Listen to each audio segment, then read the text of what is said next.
Good evening बच्चों। कुछ सवाल 10 सवाल अब तक हम अपलोड कर चुके हैं ना बच्चों से, अब 6 सवाल हमें और मिले हैं, तो इन 6 सवालों को और डिस्कस करते हैं अपन। तो ट्रायंगल का एरिया निकालना है। ट्रायंगल इक्विलेटरल है, उसका एक वर्टेक्स दिया हुआ है और एक बेस का इक्वेशन दिया हुआ है। तो ट्रायंगल का एरिया निकालना बड़ा आसान है हमारे लिए, मेरे हिसाब से। ट्रायंगल इक्विलेटरल है, ट्रायंगल एबीसी की बात कर रहे हैं, और the vertex A is 3,7 and B, vertex B and C are lying on the line x + y -5 = 0। तो कुछ नहीं, आसान सवाल की कैटेगरी में बच्चों मेरे हिसाब से ना। यहाँ से हम लेंथ ऑफ परपेंडिकुलर निकाल लेंगे ना। We will calculate length of perpendicular, इसको मैंने h मान लिया, और बस साइड लेंथ निकाल लेंगे। साइड लेंथ को मैं a बोलूँ या b बोलूँ, c बोलूँ, एक ही बात है, क्योंकि ट्रायंगल इक्विलेटरल ना। तो since h = length of perpendicular का फॉर्मूला लगाना है बस अपने को ना। तो यहाँ से मैं इस पर ड्रॉ कर रहा हूँ, परपेंडिकुलर लेंथ ऑफ परपेंडिकुलर निकालना है। तो 3 + 7 -5/√2, so that will come out to be 5/√2. This is the length of altitude drawn from the vertex A to the opposite side BC. अब मुझे साइड लेंथ निकालना है। ट्रायंगल इक्विलेटरल है, ये angle 60 degree का आ जाएगा, बस यहाँ से निकाल सकते हैं हम। sin sin 60 = perpendicular upon hypotenuse. sin 60 is √3/2। Perpendicular को हम कैलकुलेट कर चुके, therefore A will be 2/√3 into h, और h की वैल्यू हमारे सामने लिखी हुई है ना। तो अगर मैं h को रख देता हूँ यहाँ पर, तो it will be √2 into √3 into 5. This will be the length of side, this will be the side length of this will be side length of equilateral triangle. Therefore the area is √3/4 side square। मतलब यहाँ से simplify करूँगा तो answer आ जाएगा ना।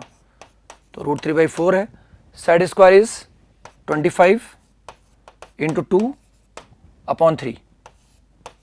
Therefore the area will come out to be 25/2√3। This will be the final answer।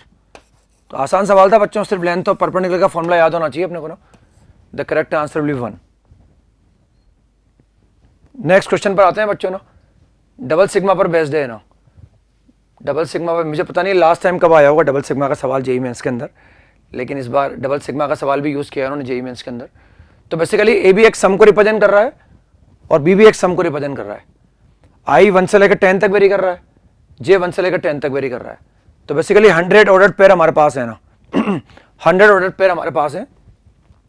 से अगर मैं 1,1 को लिखना चाहूँ, 1,2 को लिखना चाहूँ, 1,3, 100 ऑर्डर्ड पेयर हमारे पास है ना। फिर 2 1 से स्टार्ट कर देंगे, 2 1 2 2। अब हम देख रहे हैं जैसे अगर मैं इस ऑर्डर्ड पेयर की बात करूं, 100 पेयर हमारे पास, 100 ऑर्डर्ड पेयर हमारे पास है। अगर मैं इस ऑर्डर्ड पेयर की बात करूंगा तो ये यहां भी ऐड होगा, यानी 1,1 जो इनमें मिनिमम है ए उसके बराबर है। तो अगर मैं 1,1 की बात करता हूं तो दोनों बराबर है, यानी ए का एक एलिमेंट मुझे 1 मिल गया, ए का एक एलिमेंट मुझे 1 मिल गया ना। अगर मैं इस ऑर्डर्ड पेयर की बात करूंगा तो मिनिमम ये वाला है ना। यानी अगर ये सारे के सारे ऑर्डर्ड पेयर अगर यहाँ मुझे मिलेंगे तो ये जो 1 है ये 10 बार ऐड होगा यहाँ पर ना। 1 1 1 10 बार ऐड होगा ना। ऐसे फिर हम मैक्सिमम की बात भी करेंगे ना। तो अगर अपन ध्यान से देखें ना, सवाल आपने भी सोचा होगा, अगर हम ध्यान से देखें तो अगर मैं ए में आने वाले जो ए जिस सम को रिप्रेजेंट कर रहा है और बी जिस सम को रिप्रेजेंट कर रहा है, हमें उन दोनों सम का सम निकालना है ना, यानी ए प्लस बी मुझे कैलकुलेट करना है ना। तो हम अगर ध्यान से देखेंगे तो जितने भी 10 एलिमेंट हमारे पास हैं, 1 से लेकर 10, जितने भी 10 एलिमेंट हमारे पास हैं, वो हर एलिमेंट का नंबर, अगर मैं a प्लस बी निकालूंगा तो हर इंडिविजुअल एलिमेंट का नंबर, एलिमेंट का मतलब 1 से लेकर 10 की बात कर रहा हूं मैं, हर इंडिविजुअल एलिमेंट का नंबर 20 टाइम्स आएगा, है ना। यानी a में a का जो सम आ रहा है, a की जो वैल्यू आ रही है, b की जो वैल्यू आ रही है, अगर मैं इन दोनों वैल्यू को ऐड करूंगा तो 1 20 टाइम्स ऐड होगा, 2 20 टाइम्स ऐड होगा a प्लस बी के अंदर, 3 20 टाइम्स ऐड होगा और 4 20 टाइम्स ऐड होगा। इसको मैं समझा सकता हूं आपको, जैसे फॉर एग्जांपल कोई एलिमेंट 2 लेते हैं अपन, है ना, कोई एलिमेंट 2 लेते हैं ना, कि देखते हैं भाई 2 मिनिमम की कैटेगरी में कितनी बार आएगा ना, यानी 2 मिनिमम की कैटेगरी में कितनी बार आएगा। अगर 2 को मुझे मिनिमम में लाना है ना तो यहां से स्टार्ट करना पड़ेगा, 2,3, 2,4, 2,5 अप टू 2,10। अगर इन सारे ऑर्डर्ड पेयर में मैं देखूं तो ये सब इसके अंदर आएंगे ना, और 2 2 2 कितने बार ऐड हो रहा है, यानी यहाँ मिनिमम 2 है, यहाँ मिनिमम 2 है, यहाँ मिनिमम 2 है, यहाँ मिनिमम 2 है ना। तो हम देख रहे हैं यहां से यहां तक ये ऑर्डर्ड पेयर कितने हमारे पास 8 ऑर्डर्ड पेयर आ गए, ये आ गए 8 ऑर्डर्ड पेयर। अब इन्हीं ऑर्डर्ड पेयर को उल्टा कर दो आप, जैसे 3,2 की बात करेंगे, 4,2 की बात करेंगे या 5,2 की बात करेंगे, तो उनमें मिनिमम क्या आएगा बच्चों, उनमें मिनिमम 2 आएगा ना। तो 2 इन सब के अंदर भी आया, और 2 अगर मैं इनको उल्टा कर दूंगा तो उनमें भी आएगा। इनमें 2 कितने बार आया 8 टाइम्स, और जब इनको उल्टा करूंगा तब भी 8 ऑर्डर्ड पेयर रहेंगे, उन सब में भी 2 आएगा। तो 8 + 8 ये 16 टाइम्स आ गया बच्चों हमारे पास, जब 2 मिनिमम की कैटेगरी में आया है ना। अब जब 2 मैक्सिमम की कैटेगरी में आएगा तो वो कितनी बार आएगा देखते हैं ना।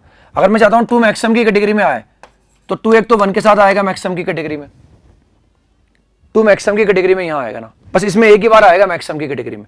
लेकिन चाहे 2 1 बोलूं चाहे मैं 1 2 बोलूं, 2 मैक्सिमम की कैटेगरी में आएगा ना। तो 16 टाइम तो 2 मिनिमम की कैटेगरी में आया, और 2 बार 2 मैक्सिमम की कैटेगरी में आ गया।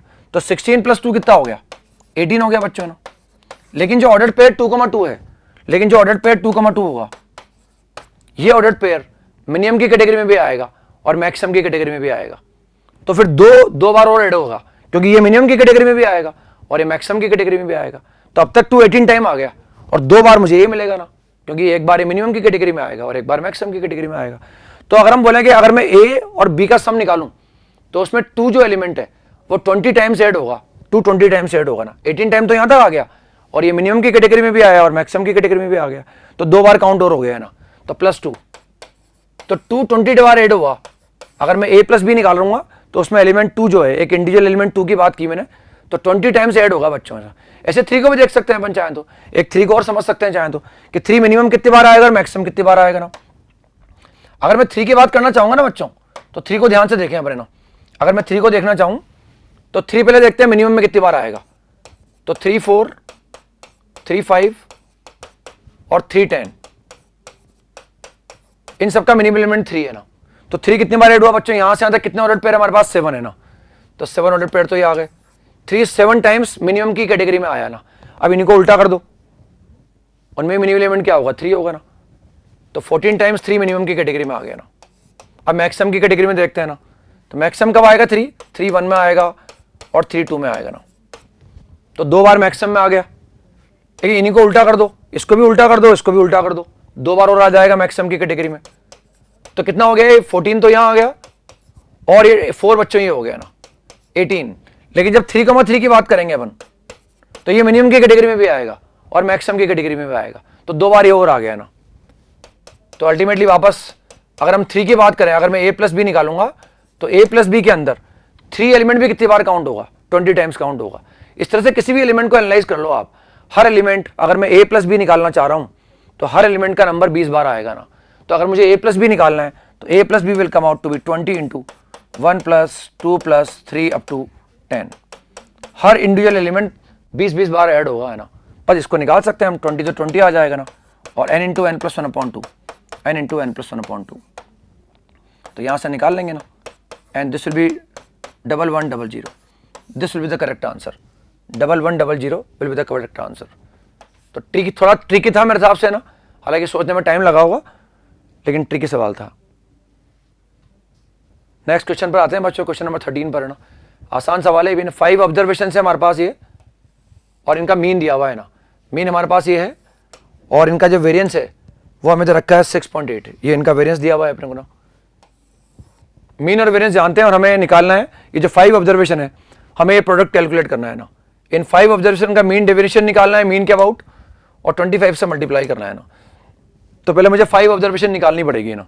तो उनका मीन दे रखा है, मीन हम जानते हैं sigma xi upon n is equal to x bar. Number of observation कितनी है बच्चों हमारे पास, 5 ऑब्जर्वेशन है ना। तो सिग्मा xi का मतलब क्या हो गया, a + b, और इनको यहीं ऐड कर लेते हैं ना। तो 5 + 8 13 आ जाएगा, प्लस 23 आ जाएगा ना। ये सबका सम आ गया। नंबर ऑफ ऑब्जर्वेशन हमारे पास 5 है, और मीन कितना दे रखा है बच्चों 6। तो from this we get a + b is equal to 7। ये इक्वेशन नंबर 1 आ गया बच्चों। अब ऐसे वेरिएंस निकाल लेते हैं ना। वेरिएंस क्या होता है, variance is equal to sigma xi² upon number of observations minus mean whole square. अब वेरिएंस हमें दे रखा है 6.8। अब इंडिविजुअल जो ऑब्जर्वेशन है उनके स्क्वायर निकालेंगे अगर अपन, तो we gate a², we get b², 5 का स्क्वायर 25 आ जाएगा, 8 का स्क्वायर 64 हो जाएगा, और 10 का स्क्वायर 100 आ जाएगा। And the number of observation are 5। What is mean? Mean is 6, तो 36 आ जाएगा बच्चों ना। बट अब यहाँ से मैं ए स्क्वायर प्लस बी स्क्वायर निकाल सकता हूँ, तो पहले 5 से मल्टीप्लाई कर दो चाहो तो 34 आ जाएगा बच्चों ना। और ये कितना आ रहा है? ए स्क्वायर प्लस बी स्क्वायर। और ये कितना आ जाएगा बच्चों? दिस इज 89, तो 189 आ जाएगा। This is 189, 189। और मैं 5 से क्रॉस मल्टीप्लाई किया था तो शायद 180 आ जाएगा मेरे हिसाब से। 180, 36 को 5 से मल्टीप्लाई करने पर 180 आ जाएगा ना। अब यहाँ से ए स्क्वायर प्लस बी स्क्वायर निकाल पाऊंगा मैं ना, तो यहाँ से 9 आ गया और 9 को मैं इंटरचेंज करूंगा तो कितना आ जाएगा बच्चों? 25 आ जाएगा शायद ना, वो आ जाएगा 25। तो from this A square plus B square is 25। एक बार चेक कर लो बच्चों, सही है मेरे हिसाब से। यहाँ से प्लस 9 आया, 9 को मैंने इंटरचेंज किया, 34 माइनस 9 इज 25। तो ए प्लस बी 7 है और ए स्क्वायर प्लस बी स्क्वायर 25 है। ऐसा कोई ए और बी में रिलेशन देने रखा और कोई जरूरत भी नहीं है। तो from these two equation we can say that A is equal to 4 और बी इज इक्वल टू 3। निकाल भी सकते हैं हम चाहें तो, या ऑब्जर्व भी कर सकते हैं ना, या उल्टा बोल सकता हूँ ए बराबर 3 है या बी बराबर 4 है, अपन ऐसा भी बोल सकते हैं ना। एक पॉसिबिलिटी ये है, या ऐसा बोल सकते हैं A is equal to 4 and B is equal to 3। A is equal to 4 हो गया, बी इज इक्वल टू 3 हो गया, या ऐसा बोल सकता हूँ ए इज इक्वल टू 3 है और बी इज इक्वल टू 4 है। अब पांचों ऑब्जर्वेशन मुझे मालूम पड़ गई। अब ये जो 5 ऑब्जर्वेशन हमारे पास है उनका हमें मीन डेविएशन निकालना है, मीन के अबाउट है ना। तो 5 ऑब्जर्वेशन में 3 हो गया, 4 हो गया, 5, 8, 10। तो 5 ऑब्जर्वेशन जो आ गई बच्चों हमारे पास 3, 4, 5, 8, 10। अब इन 5 ऑब्जर्वेशन का मुझे मीन डेविएशन निकालना है, मीन के अबाउट, और उसको मल्टीप्लाई करना है शायद मुझे 25 से मुझे मल्टीप्लाई करना है और वो मुझे वैल्यू निकालनी है ना। तो 5 ऑब्जर्वेशन हमारे पास ये है। मीन डेविएशन का फॉर्मूला जानते हैं ना, mean deviation about the mean. We are calculating mean deviation about the mean. तो that is sigma modulus of xi minus x bar upon number of observation, that is 5। अब xi ये individual observation है, x bar बच्चों कितना दिया हुआ था हमें? x बार हमें 6 दिया हुआ था ना। तो इन सबका 6 से डेविएशन निकाल लो, उसकी एब्सोल्यूट वैल्यू का सम ऊपर आएगा और नंबर ऑफ ऑब्जर्वेशन यहाँ आ गए। तो व्हाट इज 3 माइनस 6 का मॉड 3, 4 माइनस 6 का मॉड 2 आ जाएगा बच्चों, फिर 5 माइनस 6 का मॉड 1 आ जाएगा, फिर ये 2 आ जाएगा और ये 4 आ जाएगा, n अपॉन 5। तो ऐड करने पर आ गया हमारे पास 4 and 7, 10, 12, this is 12 by 5 and we have to calculate 25 into mean deviation about the mean। ये प्रोडक्ट हमें कैलकुलेट करना है बच्चों। तो 25 तो एज रहेगा और ये हमने कैलकुलेट कर लिया ना। therefore required answer will be 60, therefore 60 will be the correct answer। Next question पर आते हैं बच्चों ना। सम ऑफ द क्यूब्स, हमें ये जो इक्वेशन दिया हुआ है and we have to calculate the sum of the cubes of the roots of this equation. जो भी डेटा बच्चों ने बताया बच्चों, जो हमारे सामने आया है वो लेके चल रहे हैं यहाँ पर है ना। तो जो भी डेटा है उसी का यूज करके कैलकुलेट कर रहे हैं। अब ये बाई क्वालिटी की इक्वेशन है ना, सॉल्व करने के लिए इसको हम एक्स स्क्वायर से डिवाइड कर सकते हैं ना। अपनी क्वालिटिक वगैरह के शीट में कॉम्प्रेंशन वगैरह भी है इस तरह का ना, काफ़ी बार एओडी वगैरह में भी यूज़ करते हैं इसका ना। तो जो भी डेटा बच्चों ने बताया उसके बेस पर सवाल कैलकुलेट कर रहे हैं अपन। ये एक बाई क्वालिटी की इक्वेशन हमारे पास है और इसमें हिट एंड ट्रायल लगा के देख लिया हमने, है ना। और इसको कैलकुलेट करने के लिए भी are dividing this equation by x square. इसको मैंने एक्स स्क्वायर से डिवाइड कर दिया। एक्स बराबर 0 सेटिस्फाई भी नहीं कर रहा, इसलिए अगर मैं एक्स स्क्वायर से डिवाइड करूंगा तो सॉल्यूशन का कोई लॉस भी नहीं होगा, है ना। तो एक्स स्क्वायर से डिवाइड करने पर we are getting x square minus 3x minus 2 plus 3/x and plus 1 upon x square is equal to 0। बस इन टर्म्स को क्लब कर लेंगे अपना। ये सिमिलर टर्म इनको क्लब कर लिया मैंने, तो इसको लिखा मैंने x square plus 1 upon x square. यहां से -3 हम कॉमन लेते हैं ना, तो we gate x minus 1/x और कांस्टेंट में कितना आ रहा है बच्चों? -2 इज इक्वल टू 0। अब इसको क्या है, हम x माइनस 1/x को t मान लिया मैंने। लेट x माइनस 1/x बराबर t, ये हमने एज्यूम कर लिया। Let x minus 1/x is equal to t। तो इसको मैं एक्सप्रेस कर दूंगा x माइनस 1/x में, या यहीं से स्क्वायरिंग कर लो आप। तो we get x square plus 1 upon x square minus 2 is equal to t square. तो this can be written as t square plus 2। Now this equation will become t square plus 2 minus 3t and minus 2 is equal to 0। ये cancel out हो जाएगा बच्चों and we are getting t बराबर 0 और t बराबर 3। अब क्या करना है, जो रूट्स आएंगे ना वो तो x की वैल्यूज आएंगे ना। तो x हमारे पास है, t हमारे पास है x माइनस 1/x। बस उसको कैलकुलेट कर लेते हैं x माइनस 1/x को ना। तो since t is equal to x minus 1 by x and we are getting two values of t is equal to 0 और t is equal to 3. तो अगर t 0 है तो x minus 1 by x बराबर 0. तो यहाँ से रूट आएंगे बच्चों x is equal to 1 और एक आ जाएगा x is equal to -1. यहाँ से निकाल सकते हैं x minus 1 by x is equal to 3. तो यहाँ से आएगा x square minus 3x minus 1 is equal to 0. हमने एज्यूम कर लिया इसके रूट्स अल्फा बीटा है ना, तो यहाँ से अल्फा बीटा आएंगे ना, इनको गामा डेल्टा मान लेते हैं, इसको एक को गामा मान लो और एक को डेल्टा मान लो. अब जो भी वो चार रूट आएंगे ना उनके क्यूब का सम निकालना है, यानी we have to calculate alpha cube plus beta cube plus gamma cube and plus delta cube. But this will come out to be 0, क्योंकि अगर मैं gamma cube plus delta cube निकालूंगा तो 0 आ जाएगा, यानी that is equal to alpha cube plus beta cube. अब अगर इस क्वाड्रेटिक के रूट अल्फा बीटा है तो यहां से मैं अल्फा प्लस बीटा की वैल्यू निकाल सकता हूं. We can say alpha plus beta is equal to 3 and alpha into beta is equal to -1. पर अब अगर मुझे अल्फा प्लस बीटा पता है, अल्फा बीटा पता है, तो we can easily calculate the value of alpha cube plus beta cube, that is alpha plus beta whole cube -3 alpha beta into alpha plus beta. बस अब यहां रख सकते हैं अपन आसानी से ना, तो ये क्यूब तो आ जाएगा 27 -3 वड़ी अल्फा इंटू बीटा -1 और वड़ी alpha plus beta that is 3. तो 27 plus 9 that is 27 plus 9 is 36. The sum of the cubes of the roots of the given equation is 36. तो answer of that question is 36 आ जाएगा बच्चों ना. Next question पर आते हैं बच्चों, वेक्टर से रिलेटेड है ना, ये भी आसान की कैटेगरी में आएगा ना. तो हमें ये बॉक्स प्रोडक्ट की वैल्यू निकालनी है ना, तो ये एक वेक्टर ट्रिपल प्रोडक्ट हमारे पास है, इसका यूज कर सकते हैं हम. Since A vector cross B cross C is equal to, तो वेक्टर ट्रिपल प्रोडक्ट का फॉर्मूला लगा रहे हैं. हम जानते हैं formula A dot C times of B vector minus A dot B and times of C vector. Now A dot C is 3, so it will become 3 times of b vector minus and a dot b is equal to 1, that is c vector. Similarly मैं दूसरा vector भी निकाल सकता हूँ ना, and similarly since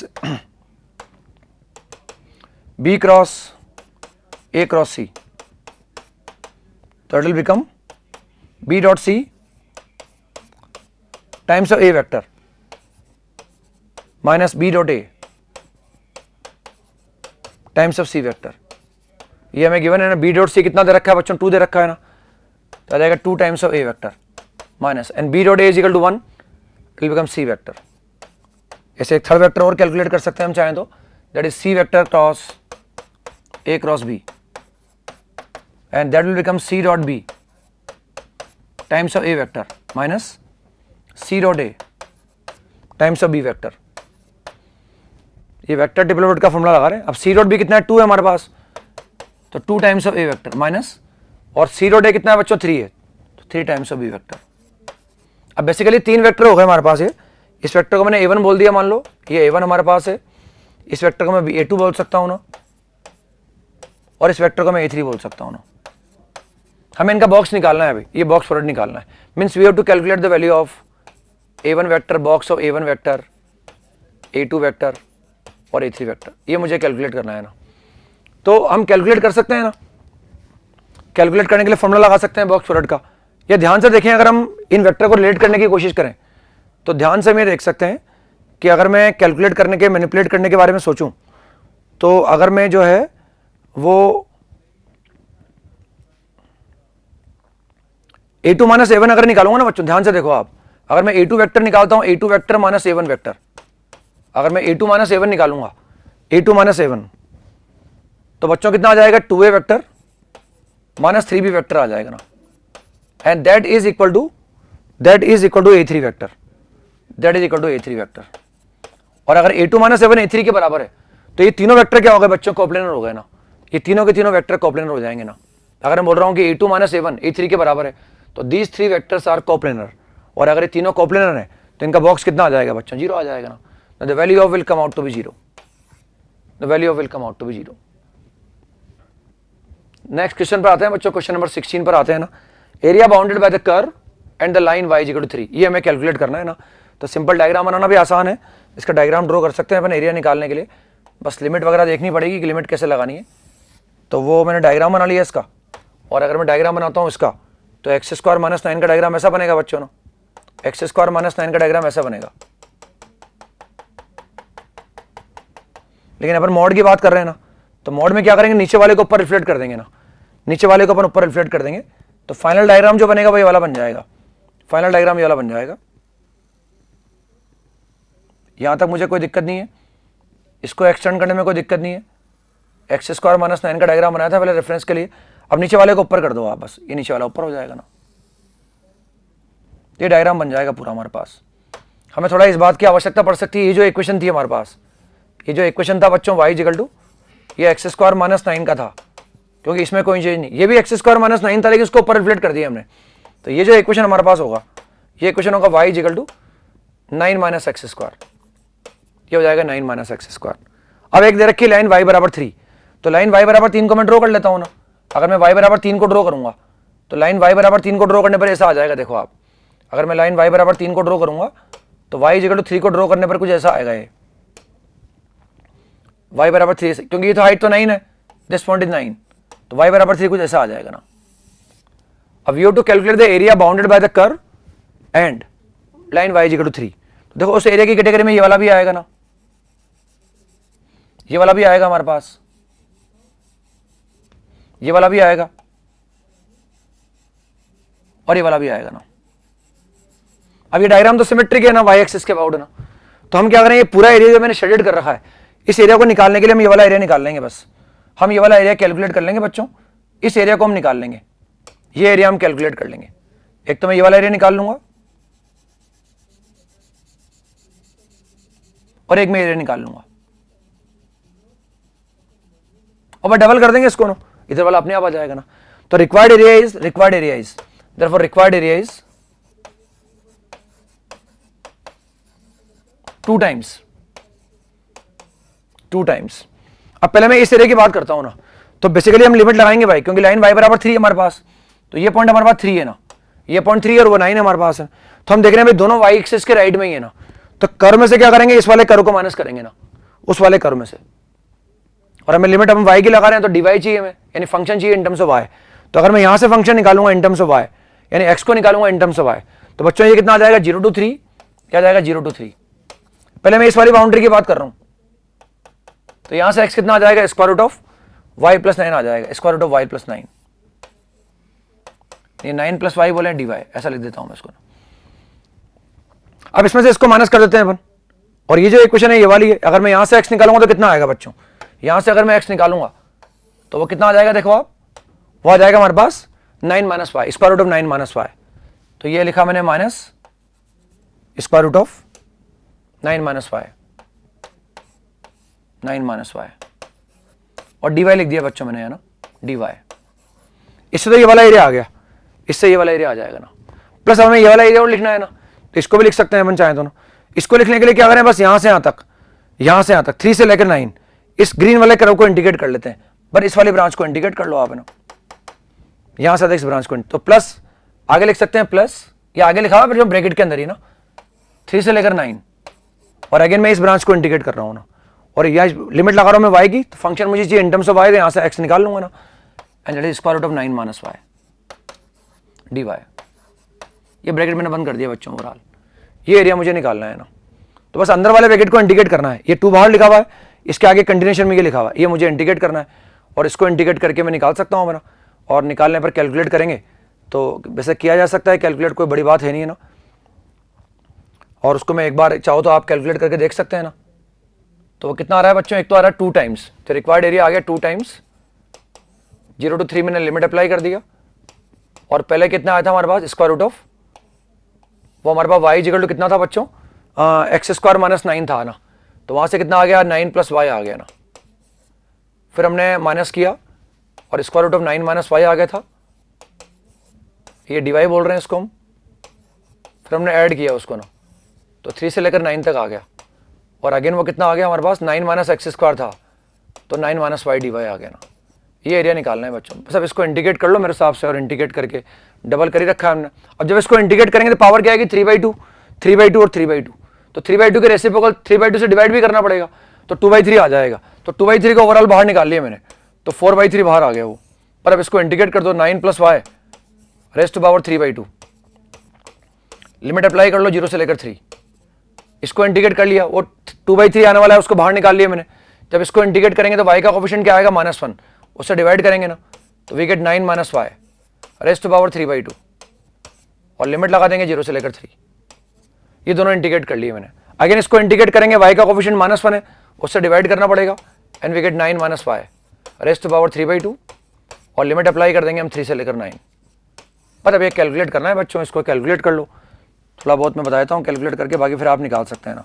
तो 3 रखेंगे तो कितना आएगा बच्चों 12 raised to power 3/2, this is 12 raised to power 3/2 minus 0 रखूंगा तो बच्चों कितना आएगा 9 रेस्ट टू पावर 3/2, ये कवर कर लिया मैंने पूरा, प्लस 3 अगर मैं रखता हूं तो 6 रेस्ट टू पावर 3/2 और अगर 0 रखूंगा तो again 9 raised to power 3/2, minus sign लगा हुआ है ब्रैकेट यूज करता हूं मैं ना, 9 को रखता हूं तो 0 आ जाएगा और 3 को रखूंगा तो बच्चों क्या आएगा 6 रेस्ट टू पावर 3/2। पर अब यहां से कैलकुलेट कर लो, ये 2 बार आ रहा है हमारे पास है ना, तो ये दिस इज 4/3 एंड 12 √12, ये 2 बार आ गया हमारे पास, तो 2 और ये कितना आ जाएगा बच्चों, दिस इज 27 27 54 आ जाएगा, दिस इज 54 और वो भी 2 बार आ गया ना, तो 2 × 6 √6। पर अब इसको कैलकुलेट कर लेंगे बच्चों ने और कैलकुलेट करके निकाल लेंगे जितना भी आ रहा है। ये तो 3 को अंदर ले जाओ आप, चले 3 को अगर मैं अंदर ले जाता हूं तो वी गेट 4 × √12 माइनस 18 और 3 को अगर मैं अंदर ले जाता हूं तो 12 लिखा था 4 √6 आ जाएगा ना। थोड़ा सिंप्लीफाई कर लो इसको ना, इसको जो है हम चाहें तो मेरे हिसाब से आंसर में किस तरह से दिया हुआ है देख सकते हैं अपन चाहें तो ना, यानी √3 का इस्तेमाल कर रखा है, √6 का इस्तेमाल कर रखा है, √3 और √6 का इस्तेमाल कर रखा है, तो √3 और √6 का इस्तेमाल कर सकते हैं अपन यहाँ ना।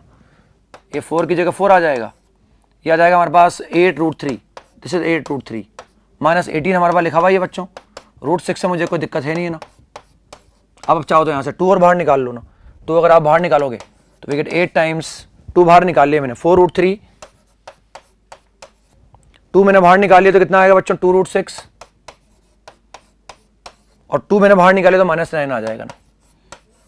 तो this will be the final answer 4 √3 2 √6 -9, 4 √3 2 √6 -9, 4 √3 2 √6 -9, this will be the correct answer. बाहर भी 8 था हमारे ना, 8 आ गया था पूरा बना, तो 8 times that is the correct answer. तो ऐसे बच्चों इसको सोल्व किया जा सकता है ना। एरिया का सवाल भी थोड़ा ठीक ठाक था, आसान था, कैलकुलेशन करनी थी बस और लिमिट y एक्सिस पर लगानी थी अपने।